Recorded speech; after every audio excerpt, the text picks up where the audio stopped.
Yeah?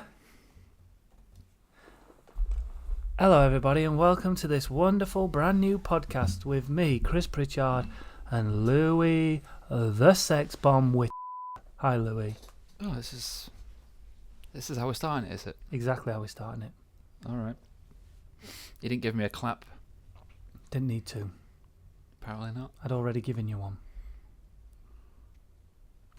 Okay, cool. So, shall we get straight into this discussion? What's the discussion? The discussion is, I want to talk about 11 insane stories from the early years of the Tour de France. Sounds like you're reading it, Chris. No. No? No. Okay. It's just amazing. I think we spoke about this in the past of how random and don't know what the best word to use is. Weird, I guess. Some of the stories that come out of the early years of the Tour de France. Some you mentioned to me and that I've never heard, and some I've Googled here. Yeah, so from my memory of the Tour de France back in the day, people used to douse their face in the cocaine. But in modern years, it's been called cocaine. The Colombian marching powder. I'll be honest, that's not on this list. Oh, well. Mine must have been the 80s. But here's a fact, and this is a tradition, right, that still carries on now. I don't know if you know about this, right? Probably. Back in the day, cyclists dropped like flies during the race, and the loser had to wear a red lantern. Why? To denote that they were the last position. I think it had something to do with so they could be seen, right? So during the long rides, like the stages back in the day were mentally long, and someone would wear the red lantern so people could see them. I think that was the case, and to let people know that they were the last in the race. Who would give them the red lantern?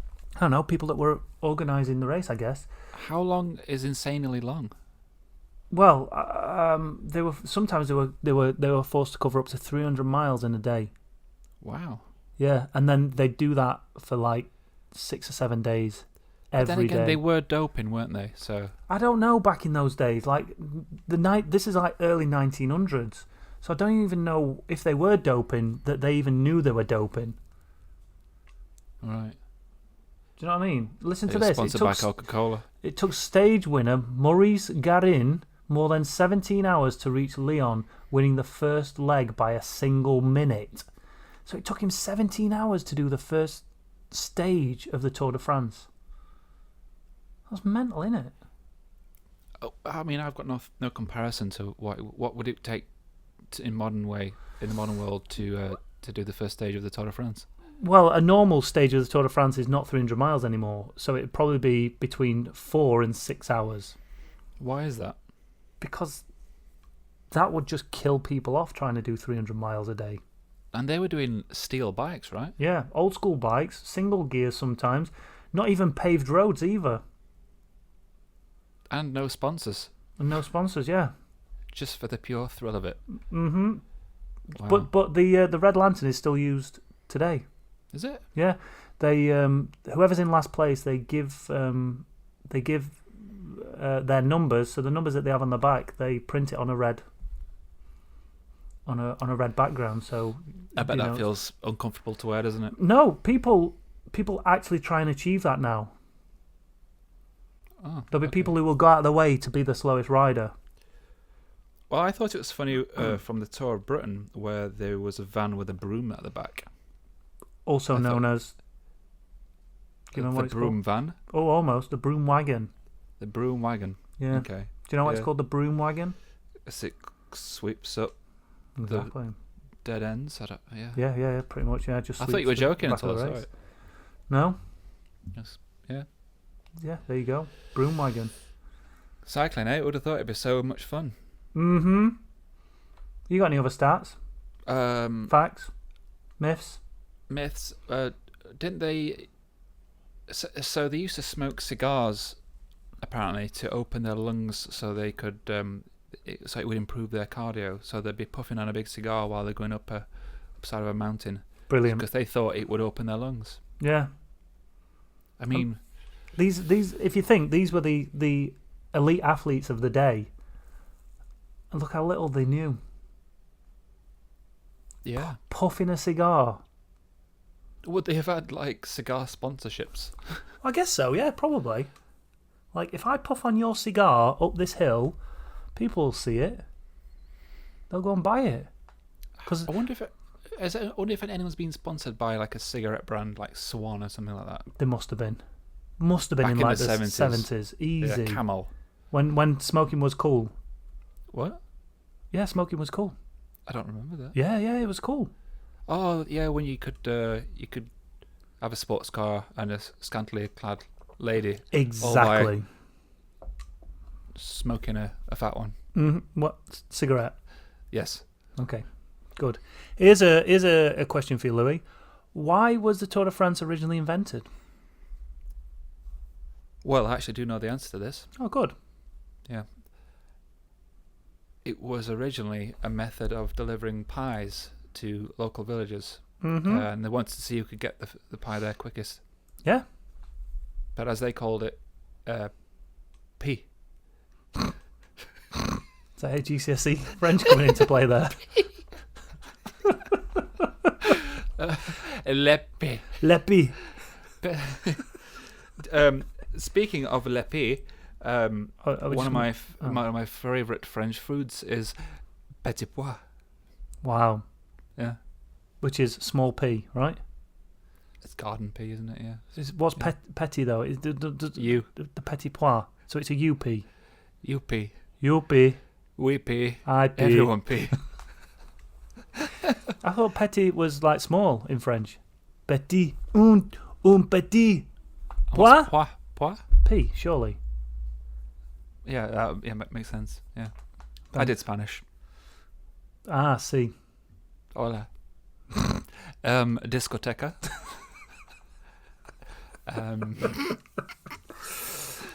I did German.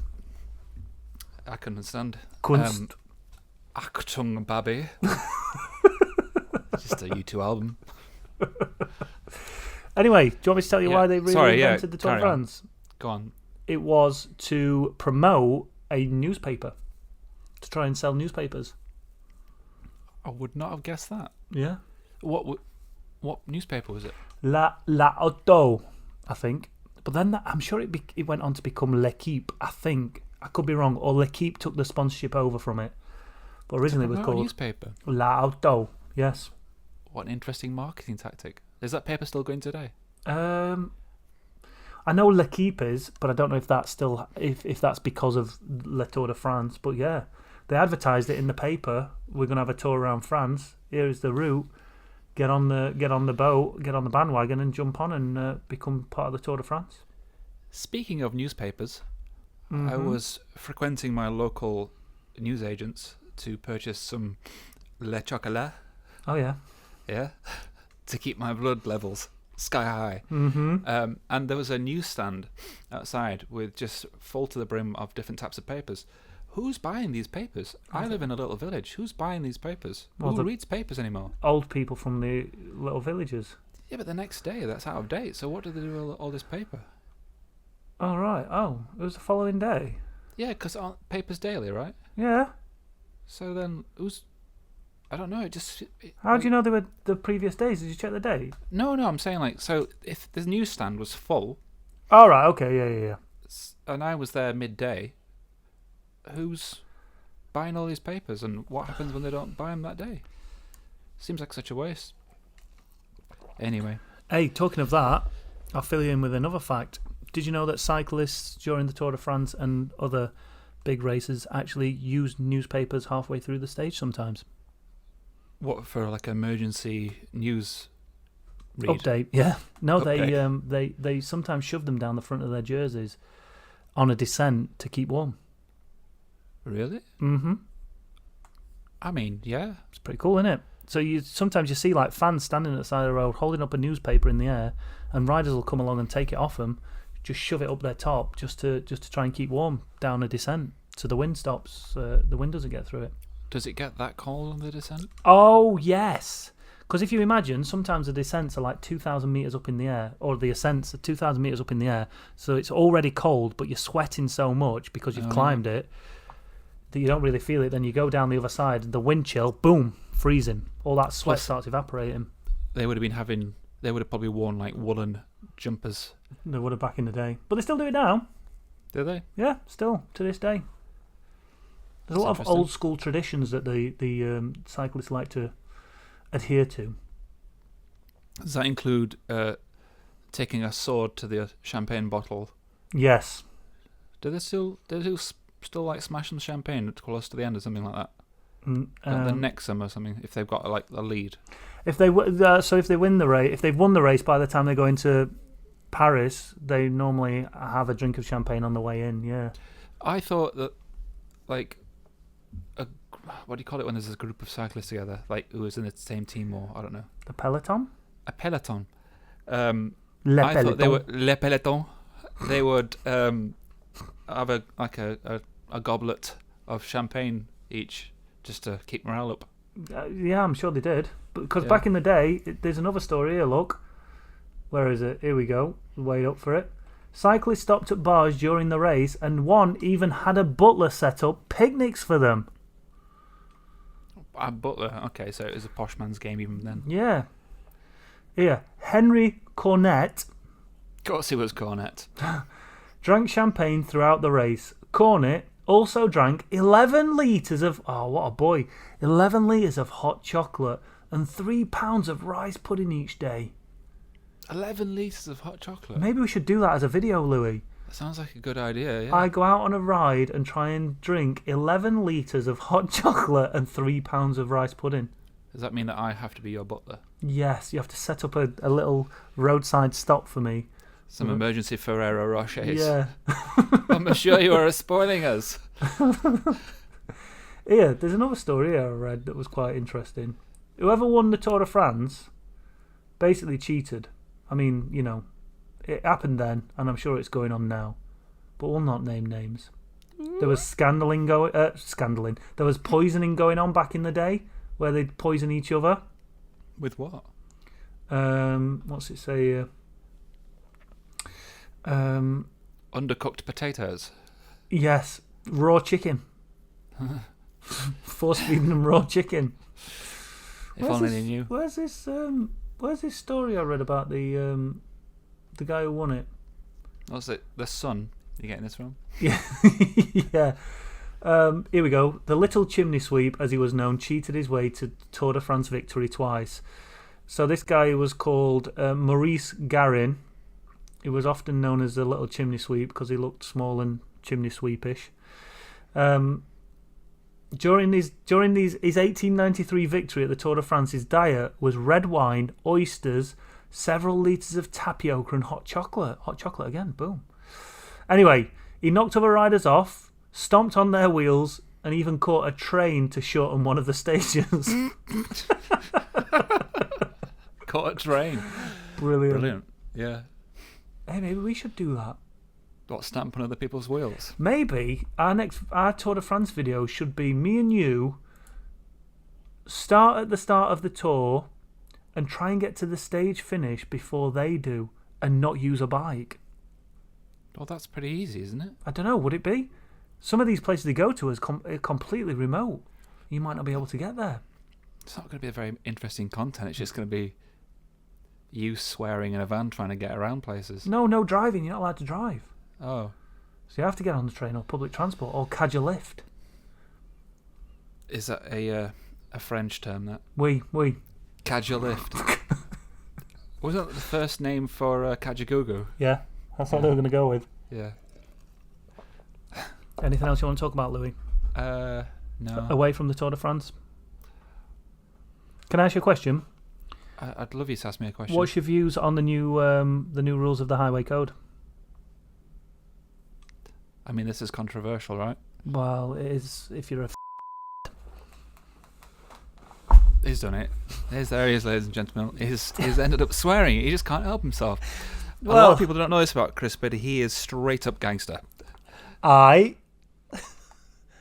that is a 1997 reference to Ali G. For the youngsters out there. Booyakasha.